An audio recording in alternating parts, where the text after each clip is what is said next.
Good morning, everyone. The time is now 9:30. Thank you for your interest in the Rulemaking Advisory Committee relating to complex plumbing structure categorization. This committee is a hybrid meeting that is being held in person and via Zoom. My name is Ian Paik, and I'm an analyst with the division, and to my left is Andy Skinner, the division's plumbing chief. We will conduct this Rulemaking Advisory Committee. The division is considering whether to expand the complex structure categorization to include installation of utility systems situated outside a building exterior of a particular job site. This division is also considering whether to amend the complex structure criteria for water service lines from an interior diameter or nominal pipe size of 2 inches to 2.5 inches. A little background on this issue and the committee. The division is considering this rulemaking following requests from stakeholders and contractors to help provide a solution to a problem they are facing. This rulemaking was initiated to preempt future utility overload issues resulting from increased middle housing density and allow the code to adapt to modern plumbing systems. The division is considering a rulemaking to expand which systems qualify as complex plumbing structures categorized in OAR 918-780-0040. There are 4 issues to discuss at this Rulemaking Advisory Committee. The first 2 issues deal with the rule amendment language, and the second 2 issues deal with the potential economic and racial equity outcomes associated with this rulemaking. The division's goal is to receive guidance and input from the committee on each issue's possible impact on the plumbing industry, local government, and the public. The committee's role is to give input and guidance on this rulemaking before a final draft of the proposed rule language is presented to the State Plumbing Board. Ultimately, the State Plumbing Board will need to approve the draft rules and recommend the division proceed with rulemaking. We look forward to the committee's feedback. We will begin with our first issue, Issue 1. Should utility systems situated outside a building exterior of a particular job site be considered complex plumbing structures under OAR 918-780-0040? A little discussion prior to the committee members. This issue was brought before the division from stakeholders and contractors dealing with middle housing density issues. Middle housing presents a potential utility overload issue as residents are condensed into a smaller area requiring a higher output from utility systems. If utility systems situated outside a building exterior of a particular job site are categorized as complex structures, it would allow cities to ensure adequate space, service, and connection throughout the plan review process. This categorization allows jurisdictions with middle housing standards the option to make utility plan review on properties satisfying middle housing standards mandatory. This has not been required by OAR 918-780-0040 before. We have 2 potential solutions here. Yes, utility systems situated outside a building exterior should be considered complex plumbing structures, or no, these systems situated outside a building exterior of a particular job site should not be considered a complex plumbing structure. Do the committee members have any things they wish to add to the discussion? Thank you.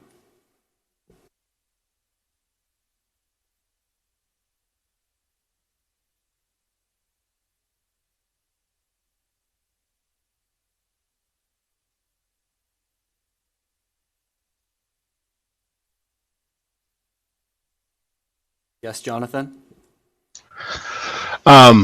So in general, I guess we kind of support the idea of this. We've ran into several problems from a jurisdictional standpoint, less related to middle housing so far, but more related to just some more complex systems, especially ones that are choosing to use an engineered design approach that doesn't meet prescriptive plumbing code requirements, and especially talking to the contractors, that those projects get caught during inspection. Instead, they wonder why we didn't ask for a plan review, and then we explain why we couldn't ask for a plan review, because what happens is quite often they have, sewer lines or storm drain mains that are, below 1/16 of an inch. They're running really shallow. The engineer has designed stuff. The code already requires them to have documentation for us so we can briefly review it in the field, ideally before we get out to the inspection, and unfortunately that doesn't happen, which then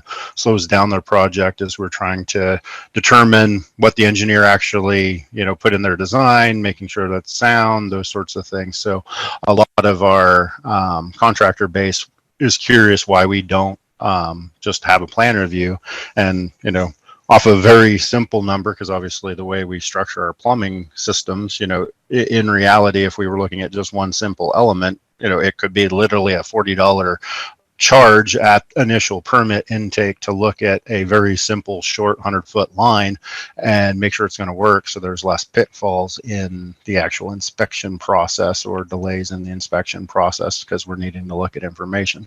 So in that aspect, I guess I would say the comments that we received from contractors where there's been some concerns, it would be favorable to expand that look at it.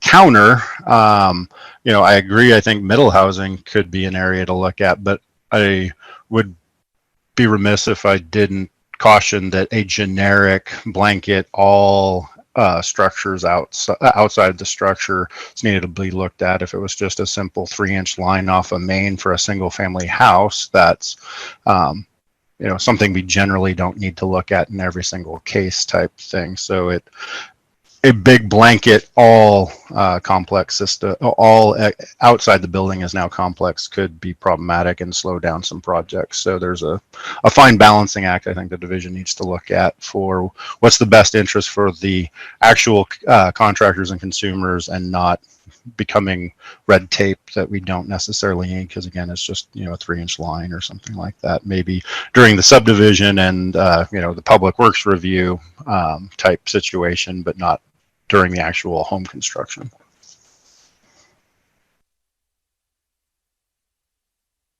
Thank you, Jonathan. Terry Whitehill with Mackenzie on deck. Thank you. This is Terry Whitehill with the City of Portland, the building official. And I don't disagree with anything that Jonathan just said. I think that we have all infill when we have non-street facing development. So in other words, you stack 3 townhouses so that they go off of this, one's on the street and the next 2 back are off of the street. That's when we're having problems. And it isn't just middle housing. Anytime we see that kind of a configuration, because it's infill, we're talking, 50 by 100 lot, and they'll put 4 townhouses on it. And then you've got 3 feet on one side and probably 5 on the other. And we're talking a stormwater system, water, sewer, gas, electric, all coming through this narrow little right of way, and it doesn't fit. And so we've had this happen, and they actually ran the plumbing underneath the townhouses, and then basically just said, you guys are going to have to figure out how to get us there, because there was no place else they could put it. And so, if we had that plumbing plan review up front, we could solve these problems before we get out into the field, and they just ignore us basically. But I agree, a single family house, it's a house that's street facing, or townhouses that are street facing, there's no reason for a plumbing plan review. All we're after is the site work when you have non-street facing dwellings.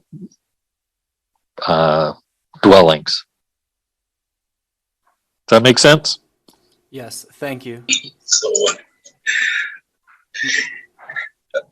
Mackenzie James, City of Portland, Chief Plumbing Inspector.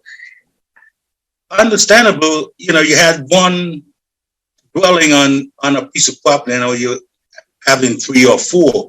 But my question would be, in a plan review for the pipes, for the site utilities, what would we be looking for? The pipe size? That's already in the plumbing code.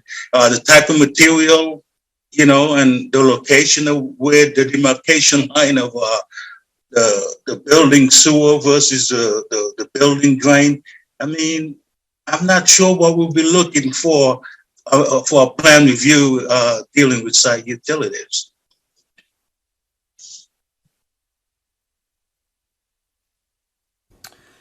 Yeah, thanks, Mackenzie. This is Andy Skinner. I think the main intent originally was, and Terry kind of touched on a little bit, is to hit those unique projects. The term middle housing kind of brought in a term that everybody was associated with or was familiar with for those unique situations where there's multiple houses on a single tax lot. And so the challenges that I captured from the conversations I've had out in the industry was, separation challenges, getting enough space to where we're not running underneath of a structure to run another home's utilities. I mean, those were the things that were needing to be looked at ahead of time to keep the contractor moving along in the right direction. So, the intent is not every home, as Terry mentioned, I think is a good term, that faces a street is an issue. It's those ones that are infills, those ones that are maybe, what I call high density or middle housing, where you've got multiple single family residences on a single tax lot. There's some design challenges there that would be helpful to be looked at, out of the gate instead of out on the inspection process. But that's what I captured. So hopefully that kind of explains a little bit for you. Then Matt Roselle.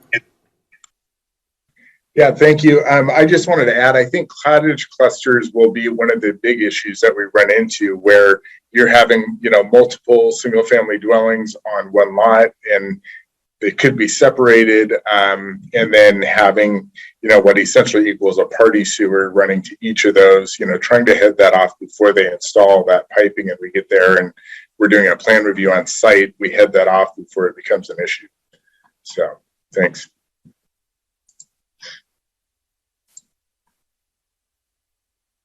Brad. So I would agree with what's been said and just like to add my vote in trying to catch these things before they start digging the ditches and get it ready so they're not having to redo something in the field. I think it would definitely streamline and speed up the construction process if we had a look at this stuff before. And the size of the line, I know that's just something to go by, but you've got all the other aspects in there, your storm drainage and sanitary. So I'm in favor of at least having the option to be able to review it. Thank you.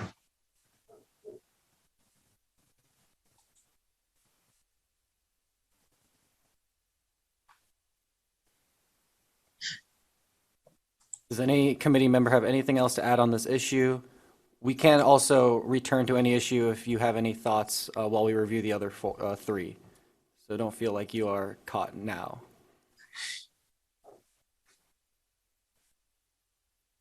Hearing none, we will move to our second issue.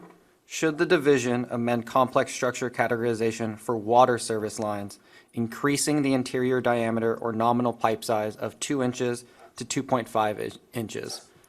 A little background, this issue was brought before the division from stakeholders and contractors working with modern plumbing systems that involve low-flow fixtures and focus on sustainability.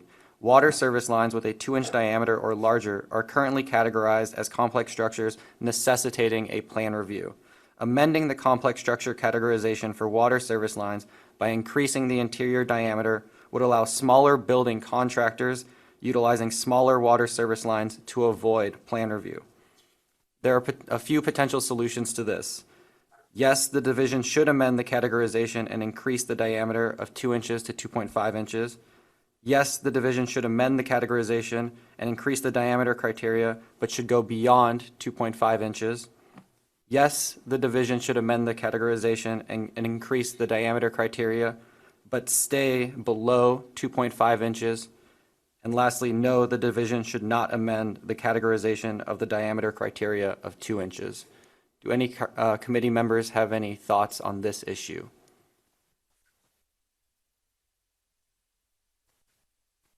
Jonathan.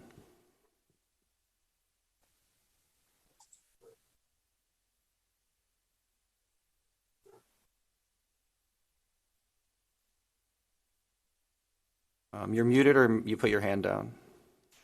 Sorry, I was muted. So in general, I would actually recommend what the division or support what the division's actually doing of going to the 2.5, maybe 3 inch, since we likely won't see a 2.5 inch pipe diameter size. But the reality is most of our 2 inch water supplies are coming in as an engineered system anyway. So often there's a delay because we see it's a 2 inch in the description. They don't provide that it's an engineered design. So then we in the office have to do a fair amount of back and forth just to find out that it's an engineered design anyway. So if the future wording it was just 2.5 or 3, whatever you guys decide, without the engineered complex, then it's a clearer line for the customer of if they are applying for a 2 inch water service line, then they don't have to have a plan review. So it's a lot cleaner.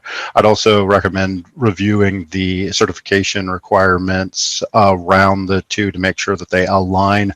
So if we're saying a 2 inch is no longer a complex system from a plan review standpoint, same for the inspection standpoints, people with the SPI can actually do 2 inch water services without needing to be an A-level plumber.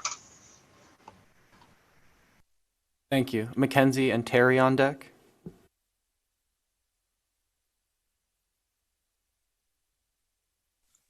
Mackenzie here.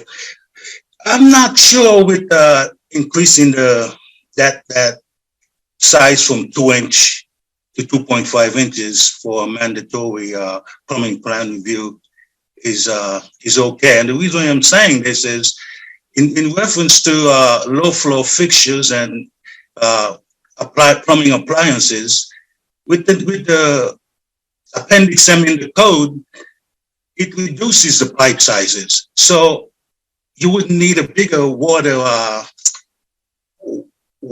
building main size for plumbing plan review.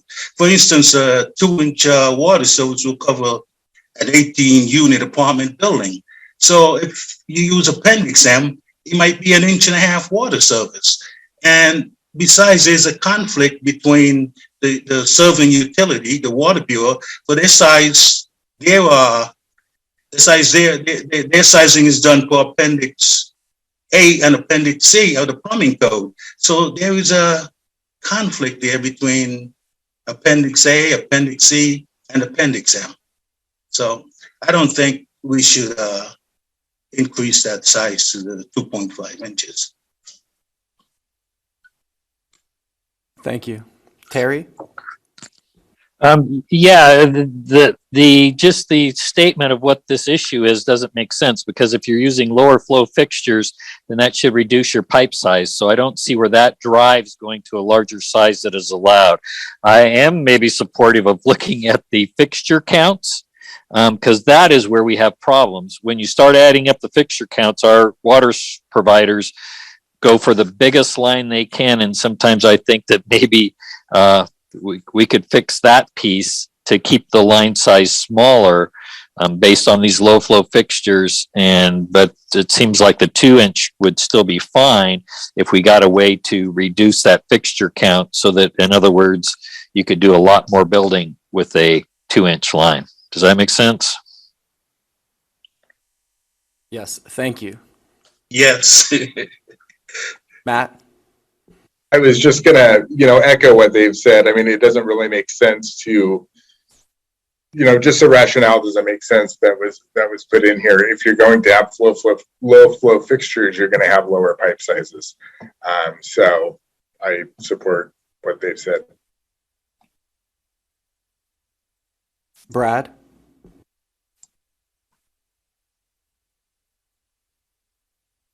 Brad, you are muted. Yeah, I'm all in favor or support allowing the SPIs to look at the larger lines, just to help out with the contractors and the building departments. But we are kind of trying to go smaller, and I'm not real clear. Maybe you could. Are we saying that if it's up to a 2.5 inch, that it does not have to be an engineer, that a plumber can do the design? It's like right now, the plumber can do an 1.5 inches, And then we don't look at the 2-inch if an engineer's done it, but if this is an engineered 2.5, we're okay. So some clarification on that, maybe. Yeah, thanks, Brad. This is Andy Skinner.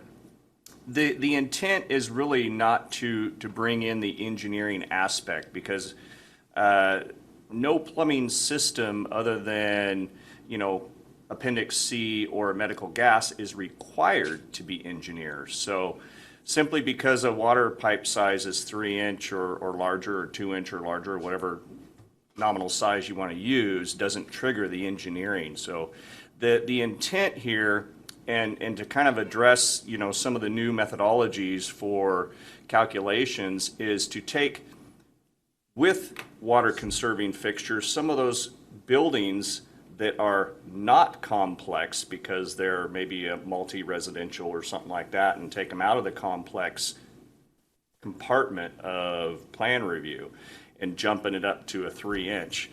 The other purpose for this, or 2.5-inch, the other purpose for this, as I've heard comment from several, is to try to align the scoping of the SPI and also with the allowances of the scope of the CAP, and really to address the 3-story residential type applications where there is a conflict between those two certifications. So no engineering. It's really just to align the SPI stuff, and then to take a lot of those non-complex structures that have low flow and may require a lesser size, but still might require a 2-inch, out of the category of complex. And that's the intent of the change here, if that helps.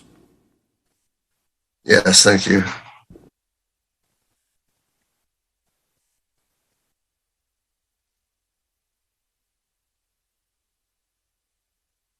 Do any committee members have anything else they would like to add on this issue? Hearing none, we will move to our third issue. What are the potential fiscal and economic impacts of the rulemaking we have discussed? With any rulemaking, the division is required to make particular note of potential fiscal and economic impacts that might result from the new rules. The division is requesting input from the committee on the nature and extent of any fiscal or economic impact that may be caused by this rule. Some examples of potential fiscal or economic impacts would be additional costs or requirements on local municipalities, additional costs or requirements on particular types of business. Will the new rule require additional training to implement, comply with, or enforce? Will the new rule make particular actions or products more or less expensive? This is just a list of some examples. Any thoughts you may have on the fiscal and economic impacts are welcome.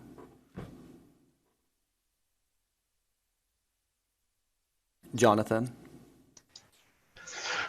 So, obviously each jurisdiction is going to be different in context, but for us, it would be a percentage of the actual permit fee. So if it was a simple 100 foot of a water service line or whatever, it would end up being $40 plan review charge, an extra, was it $14 for each additional 100 feet. So would be a minor, cost savings for a customer, or a expense to a customer for a sewer line, or those, because you'd compound that potentially up to 3 times. That said, the amount of potential delays, potential redoing of things, as Terry's example for the townhouses, obviously $150 upfront charge for a plan review to let someone know, don't put it under the townhouse, put it to the driveway, would be a lot less expensive. The actual cost of the jurisdictions as a mandate wise could be negligible to nothing, because nothing in the rules requiring us to do plan review. Us as the building officials still have the ability to say, I don't need to have a plan review because I just don't. I'll deal with it in the field. So the jurisdictions can actually do that. And then I already have my A levels on staff. The biggest impact to a jurisdiction will be places that rely on third-party plan review, and the increased cost in sending projects out to third-party plan review for A-level plumbing. Thank you. Terry with Mackenzie on deck. Yeah, thank you. I think on the first one, for the plumbing plan review for the houses that aren't street facing, too often we end up sending those through our appeals process, which probably costs them more than the plumbing permit would have, because we've just seen a lot of problems that it's probably a wash or cheaper to get the plumbing plan review and make sure that it's done right. It's, so that we can make sure they use the right materials if they're having to put all the pipes too close together, and try to get the coordination we need to make everything work right. And then for the water line size,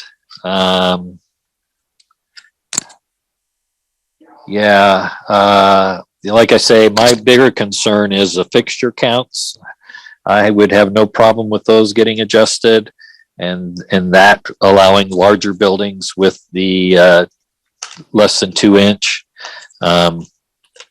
because it's all about our water purveyors is where we have the problem, and they're going to be looking no matter what. So that's the part that I would like to see some fixes done on. And then by doing that, that would make more units fall under that 2-inch setup. Thank you. Thank you. Which would then save money for everybody. Mackenzie? Yes, Mackenzie.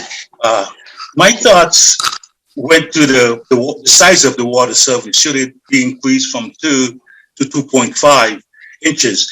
As far as I know, and I could be wrong, I think only copper makes 2.5 diameter tubing or pipe. It's not manufactured like PVC. Plastics are not manufactured in 2.5 diameters. At least that's what I think. So if it's they have to use copper is very expensive if it's 2.5 inches. So that's one of the cost impacts to material. If it's 2.5 inches, like I said, repeating myself, I think it's only copper that makes that, not plastics like PEX or some other form of like PVC or something like that. Thank you.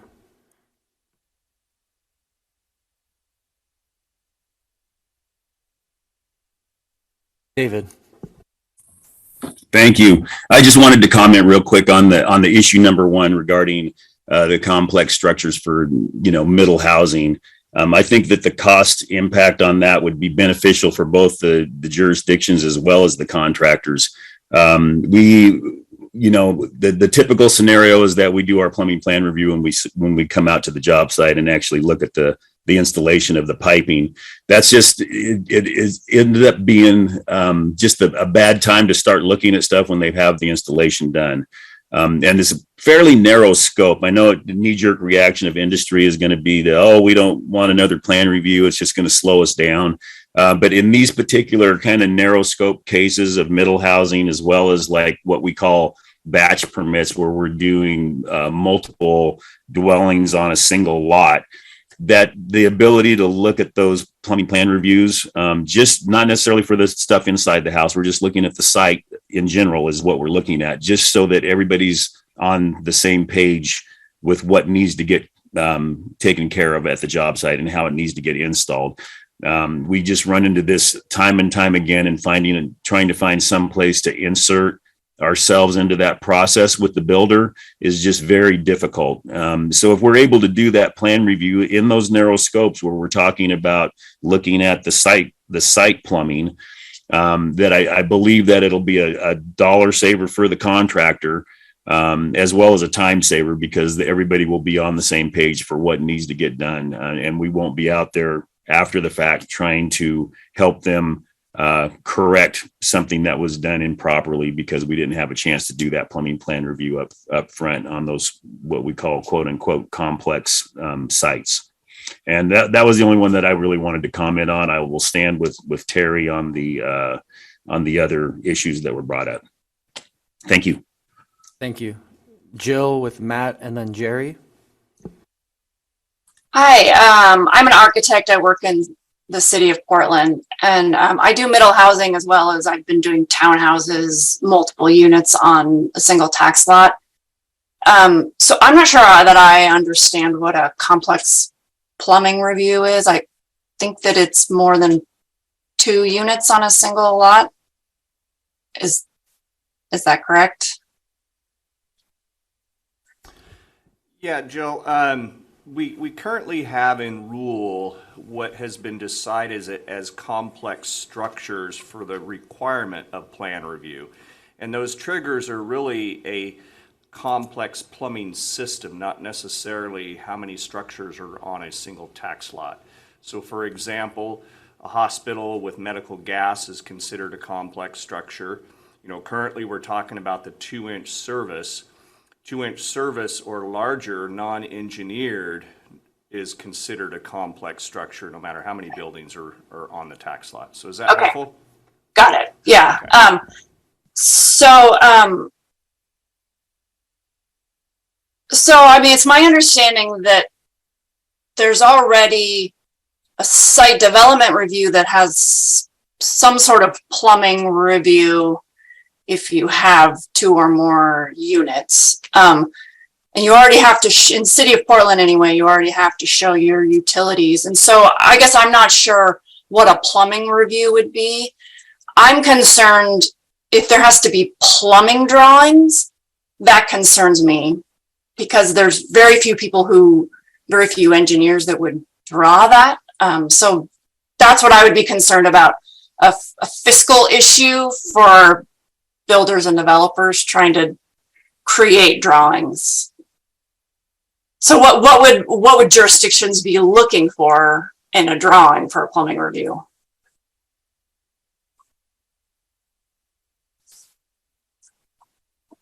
That's a great question because I'm sure every jurisdiction, as what's been testified to today, and each project would be unique.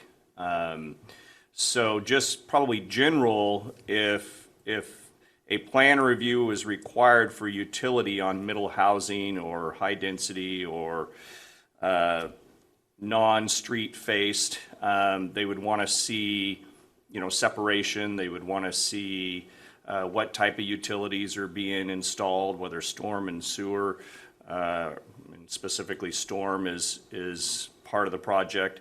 So it would just be layout of the plumbing system, not necessarily sizing unless the jurisdiction was in question of that. So for the most part, again, it would be layout of the plumbing system to the on-site or off-site connection, would be my thoughts on that. Well, doesn't City of Portland already review that? This is Terry with the City of Portland. So our Water Bureau will ask for you to size and show your water lines, but that is not a plumbing plan review. They only review to the property line. So yes, the utility stuff is all asked for by our providers, but they go to the property line. Once it hits the property line, it becomes a plumbing plan review, and nobody is looking at that. And the issue that we have is, as he said, it's the size of the line, but it also can be the material of the line, because if you get lines too close together, then if you use the right materials, they can be closer together. But if you don't use the right materials, they don't meet the plumbing code. So it's probably going to be the line size, where they're located, and the material that's being used, because that affects whether they can be there or not. But isn't that what site development does under life safety? No. All right. Yeah. So yeah, Jill, this is Dave with the City of Portland, and Terry is correct. They you show all that stuff on there, but we don't do a plan review because there currently is no requirement for residential plumbing plan review, so we can't even comment on it. So you show it on the plans, but we can't really comment on it. And so even though it's on there, site development likes to see what's under the ground, but there is no review going on. What we're finding, especially with the middle housing in particular, especially when you got an existing dwelling up front, is that suddenly you get constrained with how you're going to get all these utilities back there. House Bill 458 requires that each one of these have an independent connection point. So you could have up to you know, 5 or 10 different types of piping in a trench, you know, not to mention gas, potentially electrical. And that's where we were finding that pinch point of like, man, it would be great if we could look at this ahead of time before the builder kind of jumps out there and just sends his subs out to start throwing stuff together. And then we get out there and say that, like Terry was pointing out, wrong type of material for piping. All of a sudden it doesn't work, and everybody's scrambling to try and get new easements or additional easements. And so that's the whole, you know, I totally get that industry doesn't want additional reviews to happen, but this is one that I can attest, you know, and I tend to agree with that, right? We don't need to be holding up construction any more than necessary. But this is one where we've just had a difficult time trying to convey, you know, the kind of pinch points that we're talking about, so that the builder, the guy that's actually doing the work on the job site, knows kind of what they're running into before they get it all installed and find out that they have to kind of start from scratch again, if that makes sense. Hopefully that kind of answers your question. It does. Thanks for taking the time to explain that. Okay, thank you. Yeah, and the other thing that I'd point out real quick is we're not talking street-facing units. We're talking the ones that are stacked behind a street-facing unit, so that these are non-street-facing units, so you're having to run all these utilities up the side somewhere. Thank you. Matt?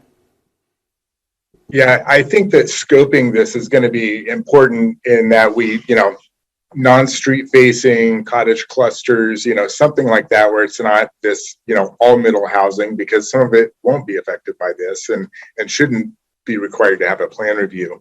I think that as far as cost goes, I think it will, you know, have somewhat of a cost impact for the applicant, but I think, you know, as everyone has said, in the long term, it's going to pay for itself. As far as the line size from 2 to 2.5, I think if we keep it the way it is, there's not really a cost, you know, that's associated with this. If we keep it, I think if we did go to a larger size, obviously that would decrease the cost for contractors and applicants. So that's all I have. Thank you. Thank you. Jerry and then Jonathan? I was just going to mirror earlier, listen to everybody, what David was saying earlier, everything he was talking about on this, as far as I think we'd be doing the industry a disservice if we wait on some of these things, whether it be the 2.5-inch line and actually lot size. I'm in the city of Bend, so we do have a lot of cluster housing, and we're spearheading this, you know, the middle housing project right now. So we run into this all the time, and we're actually by not doing a plan review, it actually slows the job down for them. So I think eventually people would understand and appreciate the small percentage that's entitled to that. Just like she was saying, they're thinking, a lot of them think that they're getting that through planning, but they're not. And so then here we show up on the job site, and if it isn't the right material and the size of these lots, things have to be a certain distance too away from the structure, then that promotes it, that, you know, brings up an issue. So we're actually doing a greater service and saving money in the long run by addressing these things before the material being maybe taken out, so that we also have the cost of the material, the cost of labor, and then it actually holds up the project more so than what people are concerned with plan review. And my thoughts are the same on switching from 2 to 2.5. We have a lot of corrections that we see now, and I don't really see that we're holding anything up in plan review, but when we get to the field, now not only does that hold that contractor up, we have all that labor and material that possibly needs to be changed. Now the other subs are backed up because the plumbing usually comes in first. So I think by changing our water service, we're actually creating a disservice and will cost an additional fee to the end user. Thank you. Jonathan? So I just wanted to add to Terry's part about public works review, and then one of the challenges that we end up seeing is especially stormwater quality. Quite often those facilities are on private property, so they actually fall under our purview, but public works is looking at them for compliance with DEQ. So often they'll ask for plans, they'll do a review, and then we don't get to do a review on them. You know, we're often trying to invite ourselves to do those reviews with Public Works, but the contractors at times do feel jaded because they went through a review process just with Public Works instead of the building division, which then causes some heartache, especially if we do have to provide corrective measures during the inspection because it didn't quite meet our plumbing code requirement. So, you know, to Jill's concerns, that's one reason why this would be important. You know, and especially with Matt in the scoping concept, one thing we might consider is the language to be more permissive rather than requirement, that a jurisdiction may request a plan review in those situations, and that way it is more open to us with the parameters that you guys currently have in the draft, but that allows us as the jurisdiction to be more specific within our own documentation of what specifically we're concerned with looking at, because, you know, we have a fair amount of alley loadings, utilities and stuff like that. So even some of the street facing ones may be ones that we want to look at because of the complexity of trying to get a lateral back behind two other lots or something like that, the way they're going to stack it. So I wouldn't want to necessarily preclude that street facing one because that's not where the public utility actually is. Thank you. Jerry and then Brad.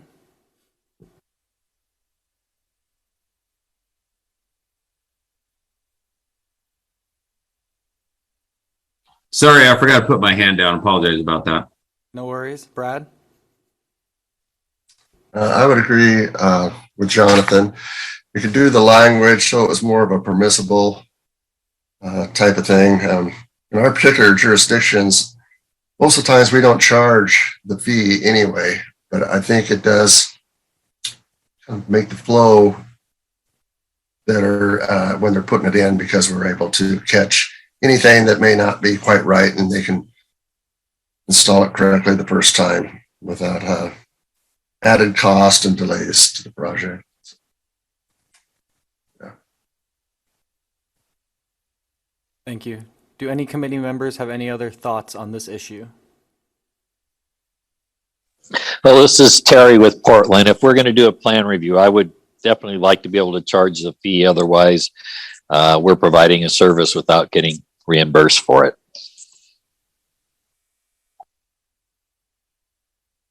Thank you. Brad, your hand is still up. Do you have another comment?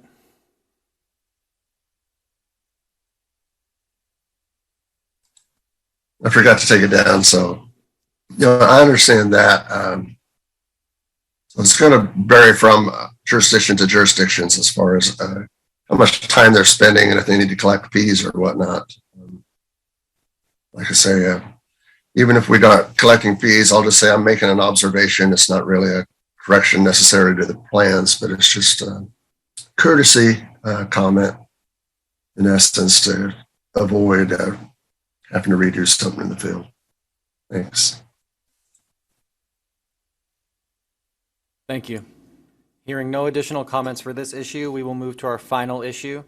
What are the potential impacts on racial equity in the state? With any rulemaking, the division is required to make particular note of any potential impact on racial equity in the state that might result from the new rules.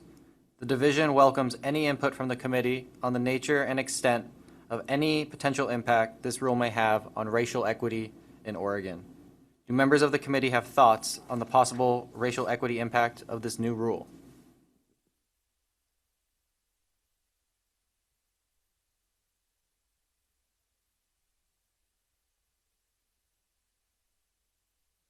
Brad. I don't see any impact, either positively or negatively, to this. It's going to help everybody equally. So I think we're good in this category. Thanks. Thank you. Terry? Yeah, I think what I would say is that, this is to try and reduce the cost of housing, but we're trying to make sure that it's put in and done right. And the equity impact is going to be the buyers, not the builders. And so we want to make sure that it's done right for the buyers to protect them.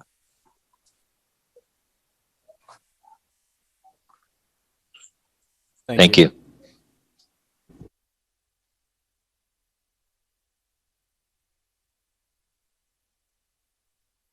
Do any other members have any thoughts on this issue? Hearing none, we will move to our penultimate issue of the meeting. This is an opportunity for the committee to discuss any additional issues that we have not previously brought up. It is also an opportunity for the committee to return to any previous issues that were discussed, but where additional discussion may be beneficial. Is there any committee member that would like to bring up a topic or issue or revisit an issue?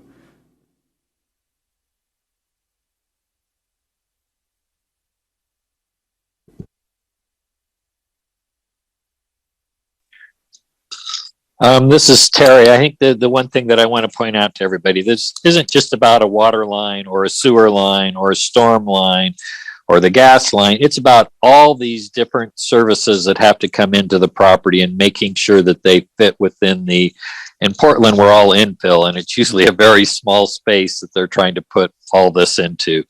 And all we're trying to do is make sure that it can work before they start building, not after. Cross. Thank you. Please come to the information. Thank you. Does any other committee member have anything else they would like to discuss?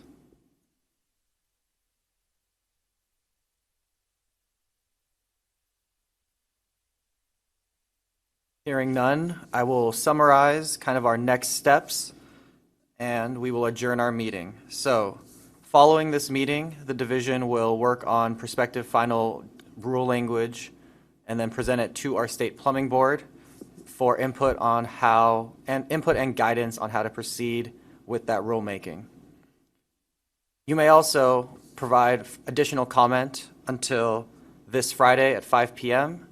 if there is anything that you think that you were not able to bring up in this meeting.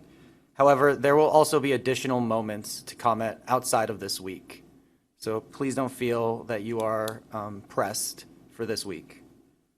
With that, it is 10:18 and we will adjourn the Rulemaking Advisory Committee. Thank you for your time and the vision greatly appreciates it. Thank you, everybody, for your time. Yeah, thank you. Thank you. Thanks.